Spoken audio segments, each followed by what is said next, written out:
So hello everyone. Air India and Vistara का दोनों का ऑफिशियल मर्जर होने वाला है। खैर इसका इन्फॉर्मेशन तो बहुत पहले ही मिल चुका था, बट अभी ऑफिशियली नोटिफिकेशन आ गया है ईमेल पे। जो भी विस्तारा कार्ड होल्डर होंगे उन सबके पास अभी आया होगा। ठीक है। सो कुछ इन्फॉर्मेशन अभी इन्होंने शेयर करा हुआ है 50%, आप समझ के चलिए। 50% अभी बाकी है। कुछ इन्फॉर्मेशन सेकेंड फेज़ में लोग शेयर करेंगे। सो अभी जो भी इन्फॉर्मेशन आया है मैं उसके बिहाफ पे कुछ डिटेल्स मैं आपको बताता हूँ। ठीक है। खैर उतना भी बहुत ज़्यादा पैनिक होने वाला ऐसा इन्फॉर्मेशन नहीं दिया है कि मतलब पूरी तरह से बेकार कर दिया है। मुझे लगता है कि कुछ अच्छे ही स्टेप्स हैं। तो चलिए पहले बात कर लेते हैं। क्लब विस्तारा जो प्रोग्राम है उसको इन्होंने जब मर्ज हो जाएंगे पूरी तरीके से, सो एयर इंडिया का जो फ्लाइंग रिटर्न प्रोग्राम है उसके अंदर वो कन्वर्ट कर दिया जाएगा क्लब विस्तारा मेंबरशिप को। ठीक। सो क्लब विस्तारा प्रोग्राम जो है करंटली एज इट इज़ रहेगा, पूरी तरीके से एज इट इज़ जैसा भी वर्क कर रहा है फंक्शनलिटी अभी तक एज इट इज़ वैसे वर्क करेगा कि जब तक कि ये पूरी तरह से क्लब विस्तारा एयरलाइंस है वो आपका एयर इंडिया के साथ पूरी तरह से मर्ज नहीं हो जाता। जैसे ही वो मर्ज हो जाएगा, क्योंकि ये बहुत बड़ा डाटाबेस है दोनों के पास, तो दोनों के यूज़र बेस को मर्ज करने पड़ेंगे। तो दोनों के पास जो सिस्टम है दोनों को प्रॉपर तरीके से इंटीग्रेट करना पड़ेगा। जैसे एग्जांपल के लिए आपका आपका जैसे सिटी बैंक का क्रेडिट कार्ड को एक्वायर किया था एक्सिस ने, तो उनको भी करीब 1 ईयर के आसपास लग गए दोनों को सिस्टम को मर्ज करने में। सो यहाँ के पास भी काफ़ी सारा डाटाबेस एंड यूज़र है। सो इनके भी बहुत सारे प्रोग्राम्स हैं, टियर हैं, तो सबको मर्ज करने में समय लगेगा। तो जब पूरी तरह से दोनों का पूरी तरह से इंटीग्रेशन हो जाएगा तब ये प्रॉपर तरीके से इंटीग्रेशन के बाद जो क्लब विस्तारा का जो मेंबरशिप एंड अकाउंट जो है वो एयर इंडिया का फ्लाइंग रिटर्न प्रोग्राम में कन्वर्ट कर दिया जाएगा। ठीक है। और इस इंफॉर्मेशन के साथ साथ कुछ और भी पॉइंट वाइज इन्होंने इन्फॉर्मेशन शेयर करा हुआ है। सो मैं वो भी आपको बता देता हूँ। ठीक है। फर्स्ट पॉइंट इन्होंने बताया वो tier based. So tier based जो प्रोग्राम है वो इस बात पे निर्भर करेगा कि आपने अब तक टोटल कितने पॉइंट्स आपने कलेक्ट कर लिए हैं स्पेंड करके, या जैसे भी आपने अर्न करे हो, चाहे वेलकम बेनिफिट या जैसे भी हो, जितने आपने अब तक पॉइंट कलेक्ट कर लिए हों।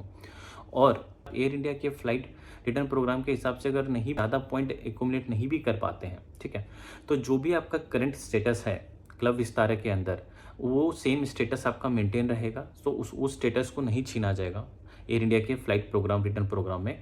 और अगर इनकेस आपका जो पॉइंट है वो ज़्यादा हो जाता है तो उसके बेसिस पे आपको अपग्रेड भी कर दिया जाएगा अगर आप एलिजिबल होते हैं तो, एज पर योर जितने भी आपने पॉइंट इकट्ठे किए होंगे। राइट। सो इसके अंदर कोई खास मेजर चेंजेस नहीं है। तो ऑब्वियसली जो भी रखा है उन्होंने सेम रखा हुआ है सो दैट कि यूज़र को परेशानी ना हो। तो there is no major changes here. Okay. So जो नेक्स्ट पॉइंट है CB points and tier point. तो जिस दिन ये माइग्रेशन होगा तो जब उस वक्त तक आपके पास जो भी सीबी पॉइंट्स होंगे जो भी आपने कलेक्ट किए होंगे उसके ऊपर आपको 1:1 का कन्वर्जन रेशियो मिल जाएगा। यानी कि अगर आपके पास एक सीबी पॉइंट है तो वहाँ पे आपको 1 एयर इंडिया रिटर्न पॉइंट्स जो है वो आपको एक मिल जाएगा। ठीक है। और इन केस इसमें एक बेनिफिट और यहाँ पे ऐड किया हुआ है कि अगर मान लीजिए कुछ पॉइंट्स थे जो कि आपका रिसेंटली एक्सपायर होने वाला है, मान लेते हैं कुछ दिनों में, तो जब वो मतलब ट्रांसफ़र होने वाले होंगे, लेट्स सपोज कि वो रिसेंटली एक्सपायर होने वाले होंगे, तो उसके ऊपर आपको एक्स्ट्रा 1 ईयर की वैलिडिटी मिल जाएगी। सो ये एक अच्छा पॉइंट है कि आपको एटलीस्ट अगर मान लीजिए जो भी एक्सपायर होने वाले हैं उसके ऊपर एक्स्ट्रा एक्सटेंडेड वैलिडिटी आपको मिल जाएगा। हालांकि ये बेनिफिट आपको मिलता था क्लब विस्तारा में एक्सटेंड करने के लिए अपने सीवी पॉइंट्स को, बट वो चार्जेबल था। तो एटलीस्ट इस मर्जर के बाद आपके पास थोड़ा टाइम और मिल जाएगा पॉइंट्स को यूज करने के लिए। सो नेक्स्ट पॉइंट की बात करें फ्यूचर बुकिंग। अगर आप मान लीजिए फ्यूचर में बुकिंग करते हैं यूजिंग सीबी पॉइंट्स और मान लीजिए कि कॉम्प्लीमेंट्री वाउचर जो मिलता है आपको, ठीक है, अगर उसके थ्रू अगर आप बुकिंग करते हैं और मान लीजिए फ़्लाइट की जो बुकिंग डेट है वो काफ़ी आगे है और मान लेते हैं कि और उस वक्त तक जो विस्तारा है वो कन्वर्ट हो जाएगा एयर इंडिया में, तो जैसे ही आपका अगर ये उस ड्यूरेशन में आपका टिकट आता है, लेट्स सपोज आज हम कोई टिकट बुक करते हैं और मान लेते हैं 2 महीने आगे की करते हैं और मान लेते हैं उसी 2 मंथ के पीरियड में दोनों का मर्जर हो जाता है, तो अभी जो भी स्टेटस आपका दिखा रहा है टिकट का और जो भी फ़्लाइट लेट्स सपोज फ्लाइट के जो नाम आपको फ्लाइट नंबर जो शो हो रहा है हो सकता है कि आगे जा कर के वो बदल दिया जाएगा और वो चेंज कर देंगे। ठीक है। सो ये एडवांस में आपको बता रहे हैं कि जो भी आप फ्यूचर बुकिंग करते हैं सीबी पॉइंट या कॉम्प्लीमेंट्री वाउचर से लॉन्ग ड्यूरेशन के लिए, तो जो करंटली तो जो रहेगा वो रहेगा और इनकेस ड्यूरिंग द मर्जर ऐसा हो जाता है तो आपको नई फ्लाइट डिटेल्स आपको शेयर करेंगे आपके एंड आपके नॉमिनी के लिए अगर आप बुक किए हुए होंगे तो। नेक्स्ट पॉइंट की बात करें तो वाउचर। सो जो भी वाउचर्स मान लेते हैं 1 क्लास अपग्रेड वाउचर और लाइक कॉम्प्लीमेंट्री वाउचर्स या जो भी आपके कोई भी वाउचर्स अगर आपके रहते हैं, ठीक है, जो आपने यूज़ नहीं किए हैं और अभी आपके पास एग्जिस्टिंग पड़े हुए हैं, जैसे मेरे पास। सो अगर मान लीजिए वैसा कोई वाउचर रहते हैं तो आप उस वाउचर को जब भी मर्जर होगा तो वो भी ट्रांसफ़र कर दिया जाएगा आपका एयर इंडिया के फ्लाइंग रिटर्न प्रोग्राम पे। जो उसकी वैलिडिटी रहेगी वो एग्जिस्टिंग वैलिडिटी रहेगी। फॉर एग्जांपल अगर मान लीजिए नेक्स्ट 6 मंथ में वो एक्सपायर होने वाला होगा तो उसकी वैलिडिटी में कोई भी इंक्रीमेंट नहीं करेंगे, वो लोग सेम एज इट इज़ ही रखेंगे। एंड जो यूजेस होंगे वो उनके प्रोग्राम के हिसाब से होगा, जो भी एयर इंडिया के फ्लाइट रिटर्न प्रोग्राम होंगे। देखिए इस पॉइंट को लेके मैं थोड़ा सा कंसर्न हूँ, बिकॉज क्योंकि अभी हमारे पास क्या होता है, वाउचर यूज़ करते हैं और कुछ अमाउंट हमें पे करने के बाद, जैसे एग्जांपल के लिए अगर 5000 का टिकट है और वाउचर यूज़ करते हैं तो हार्डली 1000 या 1200 रुपये का हमें चार्ज लगता है और उससे हमारी बुक हो जाती है। आई डोंट नो वहाँ कैसे इंप्लीमेंट करेंगे, बिकॉज क्योंकि कुछ डिटेल्स अभी पूरी तरह से रिवील इन्होंने नहीं किए हुए हैं। सो लेट्स सी, बट मुझे नहीं लगता कि ये लोग कुछ ज़्यादा करेंगे, बिकॉज क्योंकि उनको भी पता है कि ऐसा करना गलत होगा, अनइथिकल होगा। सो मे बी चांसेस यही है कि जो भी हैं उसमें हो सकते हैं थोड़े बहुत मार्जिनली मॉडिफाइड करें, दैट्स ऑल। बट ये मेरे ख्याल से इसमें कुछ खास बड़ा मतलब गलत यूज़र के साथ नहीं करेंगे। जिस तरह से हम लोग वाउचर यूज़ करें मे बी उसी तरीके से यूज़ करने का परमिशन देंगे। सो देखते हैं आगे नेक्स्ट फेज में जो भी इसका अपडेट आता है। एंड जो नेक्स्ट पॉइंट है, जो को ब्रांडेड क्रेडिट कार्ड हमारे पास अवेलेबल हैं विस्तारा, क्लब विस्तारा के नाम से, क्या वो नए भेजे जाएंगे या नई ब्रांडिंग के साथ भेजा जाएगा, एयर इंडिया के उसके ऊपर होंगे, या फिर से फ्रेश सबको भेजा जाएगा, या एग्जिस्टिंग कार्ड ही हम यूज़ कर पाएंगे। इसके बारे में अभी तक कुछ इन्फॉर्मेशन नहीं भेजा है उन्होंने कि एज इट इज़ रहेगा या नए भेजेंगे वो लोग। प्रोबेबली जनरली ऐसा कुछ होता है तो वो लोग नए भेजते हैं, पास्ट में ऐसा देखा गया है। सो होपफुली देखते हैं क्या करते हैं, बट इसके बारे में उन्होंने कहा है कि अगले कमिंग वीक में ये लोग इसके बारे में डिटेल रिवील करेंगे और उसका इन्फॉर्मेशन मेल पे शेयर करेंगे। सो एज ऑफ नाउ जो भी डिटेल है वो मैंने आपको शेयर कर दिया है। ये कुछ इन्फॉर्मेशन इन्होंने मेल के थ्रू अभी तक भेजा हुआ है। सो अगर मैं बात करूं कि क्या ओवरऑल इस चेंजेस से क्या डिफरेंसेस हुए हैं, देखिए अभी कुछ भी कहना मेरे हिसाब से बहुत ज़्यादा टू अर्ली हो जाएगा, बिकॉज चूँकि अभी कोई खास मेजर चेंजेस इन्होंने करे नहीं है। जस्ट हमें इन्फॉर्मेशन दिया है कि ये चीज़ें होने वाले हैं, और ये बहुत मेजर चेंजेस इन्होंने नहीं करे हुए हैं कि इससे बहुत बड़ा प्रॉब्लम क्रिएट हो या पैनिक सिचुएशन क्रिएट करे, जैसे कि अभी डिवोल्यूशन बहुत सारे हुए हैं।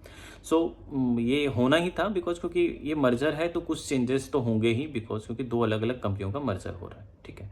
तो ये लॉजिकली ये नोटिफिकेशन तो आने थे और इतनी इस टाइप के चेंजेस तो पॉसिबल होंगे ही, ठीक है। मुझे इनफैक्ट इस चेंजेस से मुझे लग रहा है कि काफ़ी बेनिफिट ही होंगे, बिकॉज क्योंकि देखिए एयर इंडिया का जो फ्लाइट है वो बहुत ज़्यादा है एज़ कम्पेयर टू विस्तारा, और उनके रूट भी ज़्यादा हैं, ठीक है। सो अभी होगा ये कि होता ये है कि करंटली बहुत सारे रूट पे क्या है कि विस्तारा नहीं अवेलेबल है, पर वहाँ एयर इंडिया अवेलेबल है। अब क्या होगा, हम इस कार्ड से उस रूट पे भी ट्रैवल कर पाएंगे। अब जो मेरे रिवॉर्ड पॉइंट है उस रूट पे भी यूज़ कर पाएंगे बुकिंग करने के लिए। तो ये एक अच्छा बेनिफिट हो जाएगा हमारे पास, ज़्यादा ब्रॉड हमारे पास फ्लाइट ऑप्शंस आ जाएंगे।